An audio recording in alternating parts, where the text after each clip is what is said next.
Hello everyone, how are you all?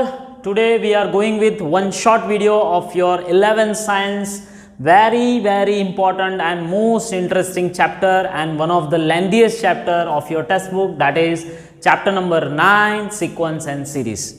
पिछले कई सारे वीडियोस से मैं वन शॉट वीडियो बनाता रहा हूँ, उसमें आपको मैं ये डिस्क्राइब करता हूँ कि चैप्टर्स कैसे हम रिवाइज कर सकते हैं.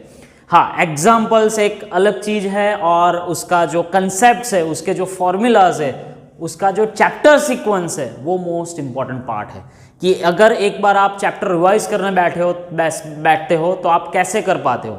सो in this chapter also there are 6 topics जो मैंने अपनी तरह से अकॉर्डिंग टू मी मैंने जो उसको डिवाइड किया है. सो topic number 1 is purely your arithmetic progression. Yes, हाँ, चैप्टर बहुत लंबा है मेरे स्टूडेंट्स, बिकॉज आई थिंक बहुत सारे क्वेश्चंस एक एक एक्सरसाइज में है और ये वाला पोर्शन तो आप 10th स्टैंडर्ड में पढ़ चुके हो.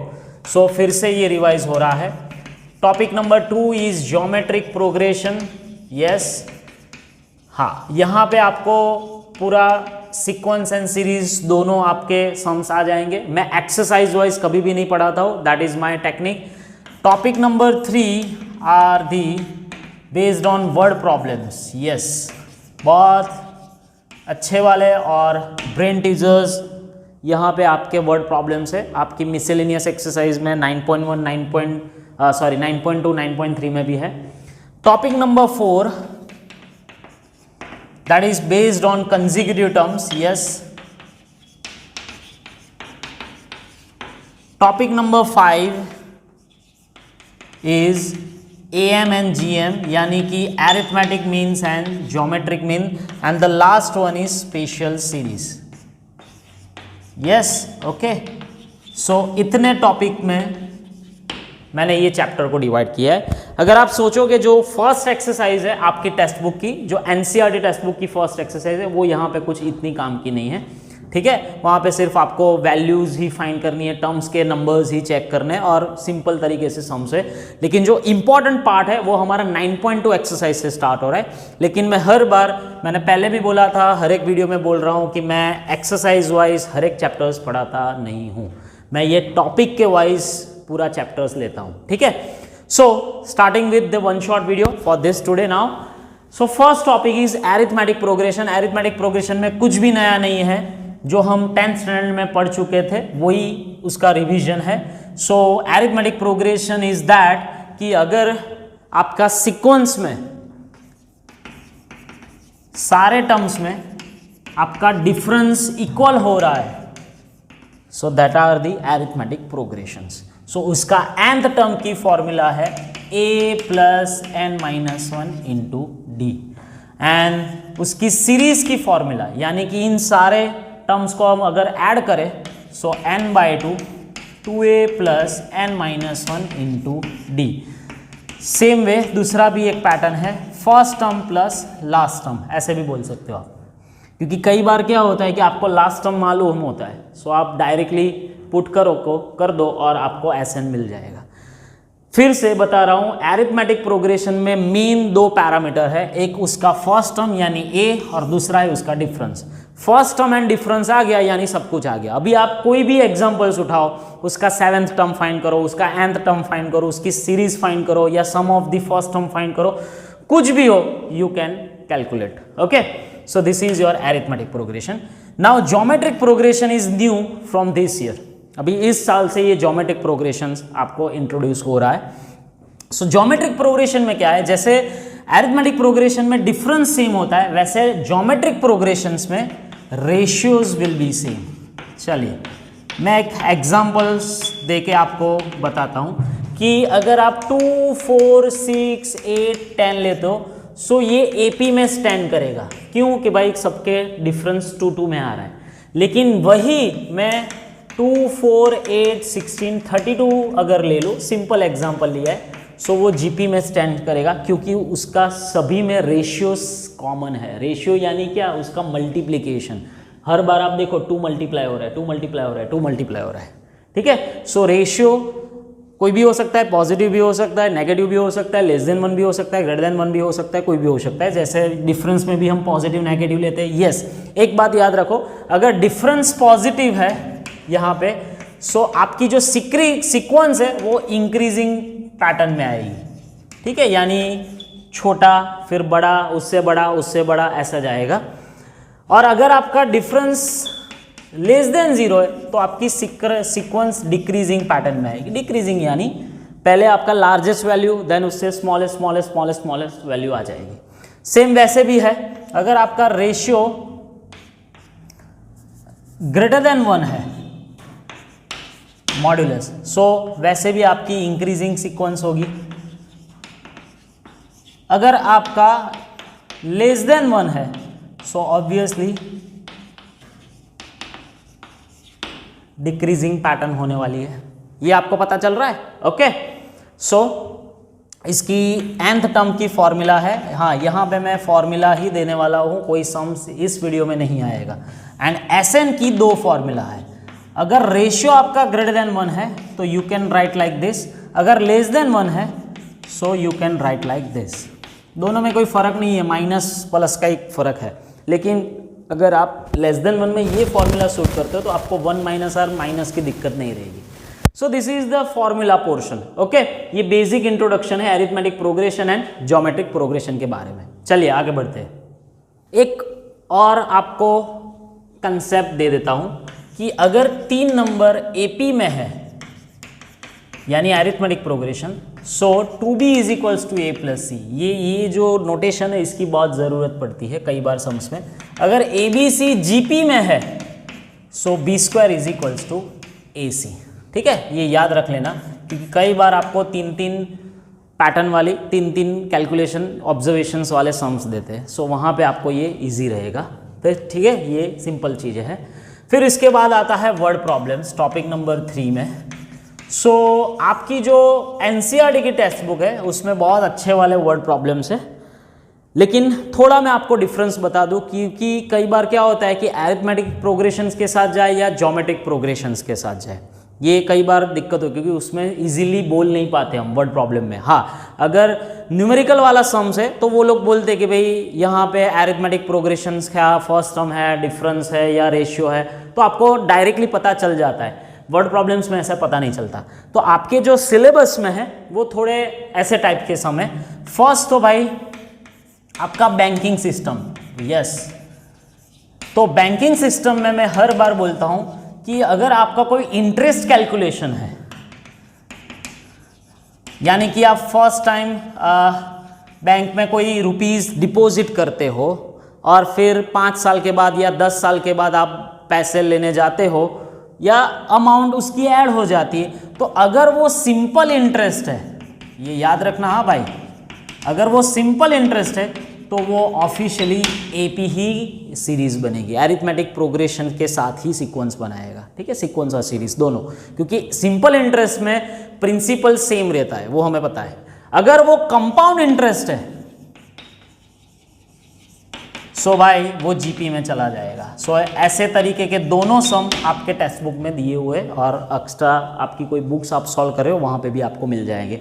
और जो मेजॉरिटी जो है वो हमारे सोशली जो होता है इकोनॉमिकली वो कंपाउंड इंटरेस्ट होता है। सो ऑब्वियसली जीपी में ही काउंट करना है, ये याद रखना। ठीक है, दूसरा होता है इंटरेस्ट कैलकुलेशन बैंकिंग सिस्टम के साथ, और भी एक जुड़ा होता है लोन सिस्टम।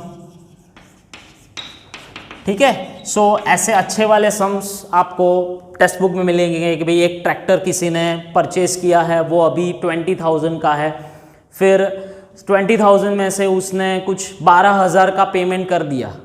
ठीक है, अभी जो 8,000 बचा यानी अनपेड अमाउंट है, तो अनपेड अमाउंट में 10% का इंटरेस्ट लग रहा है या 5% का इंटरेस्ट लग रहा है।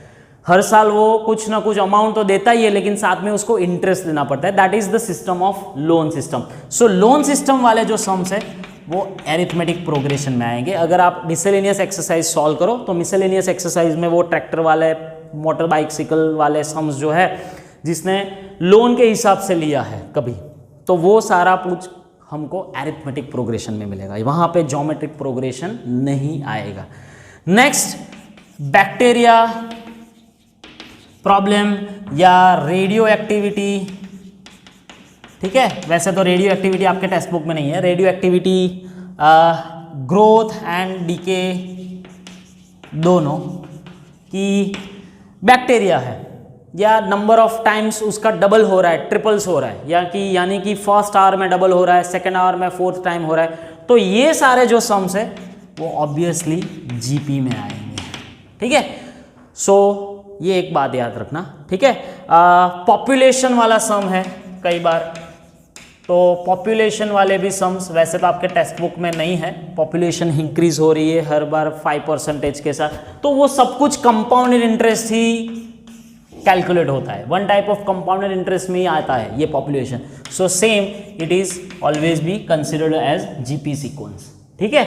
फिर एक्स्ट्रा अलग अलग एग्जांपल्स है वो भी आप कर सकते हो, लेकिन मेनली जो वर्ड प्रॉब्लम्स का जो पैटर्न है वो इस तरह से होता है।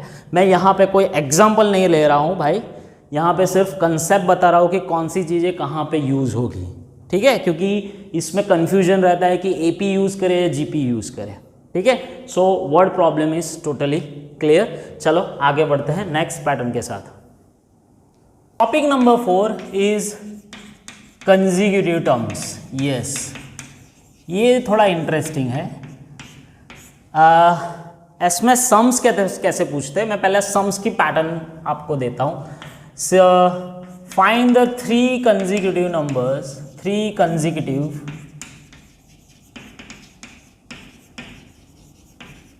नंबर्स इन एपी या जीपी भी बोल सकते हैं, ठीक है, लेकिन अभी एपी के लिए काम करते हैं। इन एपी वेयर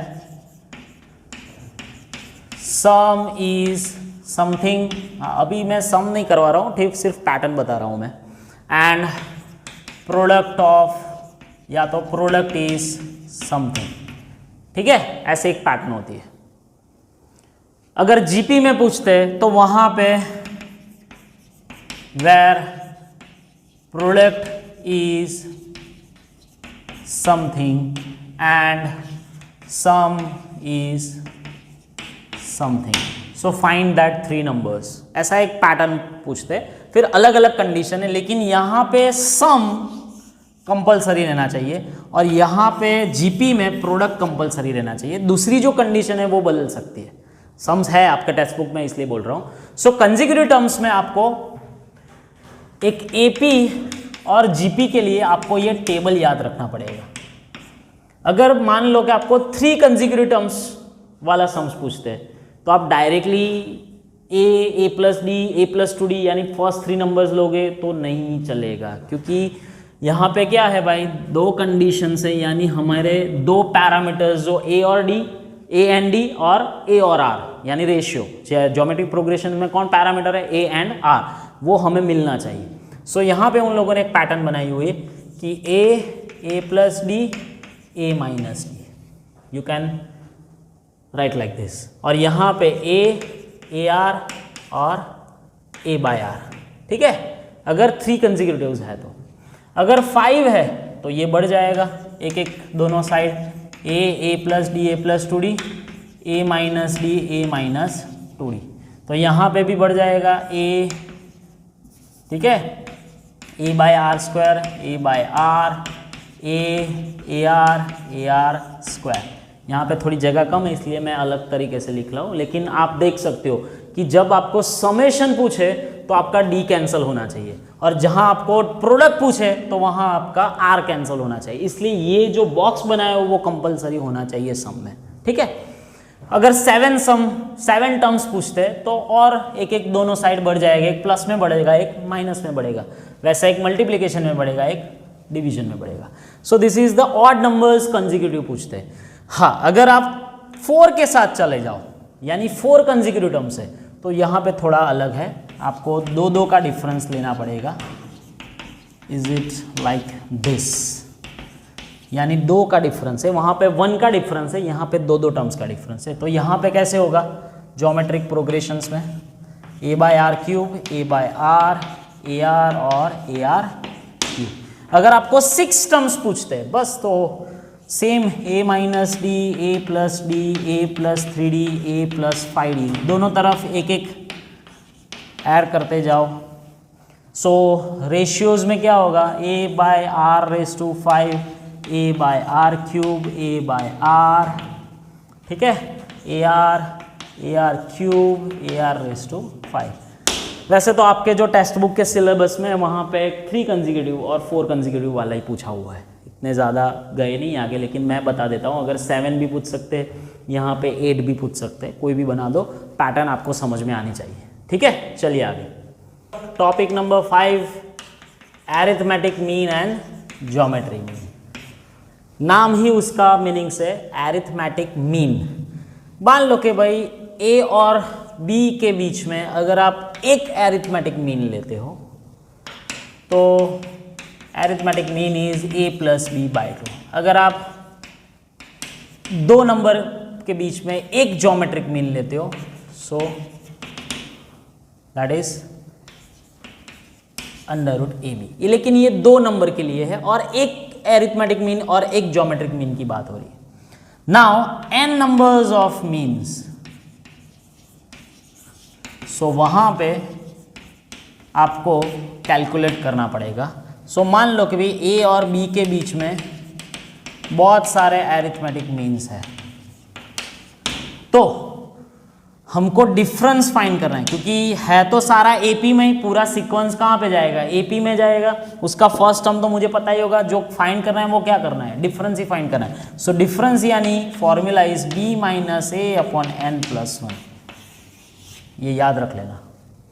क्यों, n is total number of means जो आपको पूछ रहे हैं, उसका एक प्लस कर दो क्योंकि ये पार्टीशंस हो रहा है। वैसे a और b के बीच में आपको n numbers of geometric means मिल रहा है, तो वहां पे आपको रेशियो फाइंड करना पड़ेगा b by a raise to 1 upon n plus 1, that you have to remember, ठीक है। ये इसमें d याद रखो, इसमें r याद रखो। एक बार d और r मिल गया then you can calculate a1। क्यों, a1 क्या है भाई, a प्लस डी। वैसे g1 क्या होगा, तो भाई ए आर। अगर आपको a2 चाहिए तो भाई a प्लस 2d कर लो, g2 चाहिए तो भाई ए आर स्क्वायर कर लो, so on you can continue with this, okay. और लास्ट में तो b आना ही चाहिए क्योंकि उसने तो a एंड b तो दिया ही होगा, समझ रहे हो। So this is topic number 5, इसमें कुछ अभी ज़्यादा आगे बढ़ते नहीं है। And the last topic is special series. Special series में हमारा स्पेशल सिंबल है सिग्मा। क्या है, that is your symbol is sigma. Sigma यानी समेशन, ठीक है। तो अगर आप 1 plus 2 plus 3 up to n करते हो तो उसको हम समेशन में कैसे लिखते हैं कि summation k is equals to 1 to n और सिग्मा k रखो, r रखो, कोई भी वेरिएबल रख सकते हो। So your answer is n plus 1 by 2, ठीक है। ये PMI में चैप्टर में पढ़ चुके थे हम, चैप्टर नंबर 4। अगर आप स्क्वायर कर रहे हो so k is equals to 1 to n k square, so n plus 1 2n plus 1 by 6। इन सारी आइडेंटिटीज का प्रूफ हमने चैप्टर 4 में कर दिया है। Then 2 cube and 3 cube up to k cube, so sigma sorry n cube, so sigma k1 to n cube k cube n square n plus 1 square by 4। अगर आप समेशन सिर्फ कोई कांस्टेंट वैल्यू करते हो, कोई भी कांस्टेंट वैल्यू का addition करते हो, कोई वेरिएबल नहीं है k वाला, तो उसका आंसर आता है c इंटू के यानी ck, ठीक है। यानी अब अगर आप सिग्मा 2 लिखो और 10 बार ऐड करो तो 2 plus 2 plus 2 plus 2 plus 10 times यानी 20 हुआ, वही तो हुआ 2 इंटू 10। अगर आप 1 पुट करते हो तो 1 1 प्लस 1 प्लस 1 प्लस 1 यानी हमारा आंसर आया n, यानी कि जितना नंबर्स हो उतना एडिशन होगा, ठीक है। सो ये स्पेशल सीरीज में हमको ये याद रखना है। फिर स्पेशल सीरीज के सम्स कैसे होते हैं वो अभी मैं नहीं चलाऊंगा, this is your 1 shot video, सिर्फ आपको यहाँ पे कंसेप्ट ही रिवाइज करना है, ठीक है। हाँ, एक बात याद रख लेना कि अगर कोई सीरीज फाइंड करनी है ये स्पेशल सीरीज में, तो पहले उसका आपको एंड टर्म यानी कि लास्ट टर्म लाना पड़ेगा। वही लास्ट टर्म को आप समेशन दोगे तो आपको SN मिलेगा। This is your most important technique special series के लिए। और दूसरा Sn माइनस वन, ये तो हमारी पुरानी वाली पैटर्न है कि अगर सीक्वेंस से मुझे सीरीज दी हुई है और सीक्वेंस लाना है, सो ये शॉर्टकट फॉर्मूला है Sn minus one is equals to Tn. Hope this is all these 6 topics are covered in one short video. One shot video उसको ही बोलते हैं कि एक ही झटके में 15-20 मिनट में पूरा आपका चैप्टर रिवीजन हो गया. हाँ, यहाँ पे एग्जाम्पल्स करने के लिए आपको और थोड़ा टाइम देना पड़ेगा, लेकिन अगर आप कभी भी इसको रिवाइज करना चाहते हो तो ये वीडियो आपको बहुत ही हेल्पफुल होगा. ठीक है, सो chapter 9 one shot video is over now. मिलते हैं अगले लेक्चर्स के साथ. ठीक है, तब तक के लिए बाय बाय.